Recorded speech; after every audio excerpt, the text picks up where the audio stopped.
Taorian'ny fitokonany omaly kosa indray dia niverina nandray ny asany ireo mpiasa eo anivon'ny tahirim-bolam-panjakana manerana Nosy androany Nisokatra avokoa araka izany ireo birao sy ratsamangaikan'ny tahirim-bolam-panjakana manerana Madagasikara vola raha vao no mitondra ny antsipirin'izay tsirakotarson kosa nakany sary. Niverina nandray ny asa mpiasa eo anivon'ny tahirim-bolam-panjakana manerana Nosy nanomboka maraina teo. Taorian'ny fitokonana fanairana nandritra ny 420 ora izay natao omaly manerana Nosy.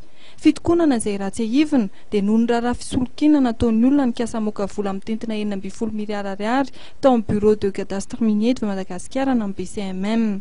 Raha ny zava-misy teny amin'ny pairie générale itsy Antaninarenina dia maro ireo manandrarano tonga teny toerana maraina teo. Nahafaly manandrarano fiverenan'ny fisokafany birao ny tahirim-bolam-panjakana. Nisy fetraka veletsy tena nisy fetraka mihitsy.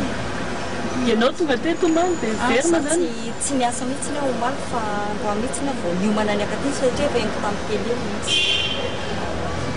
Dia vita daholo zany ny zavatra karakaraina androany lamba tsara. Esy tokoa vita zaho misy zavatra mitranga iny dia betsaka ihany ny diso fanantenana satria raha malala ilay fiainana zany sarotra dia vola ilaina kanefa koa amin'ny lafiny anankiray raha miantony lazainy zareo dia misy marina ihany tokony arovana ny volam-bahoaka fa tsy atao papiraraka tahak'izay.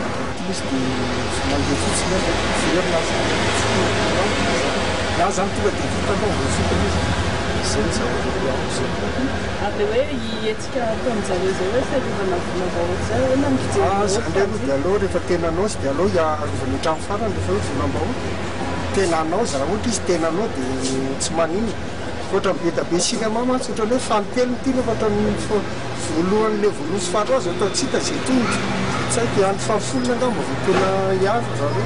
Zany hoe mitaky mangarahara kokoa. Rehefa atao izy dia aleo atao e fa tsy hoe miandro fanray dia grevy azy tsy mety tsony zany tsy mety.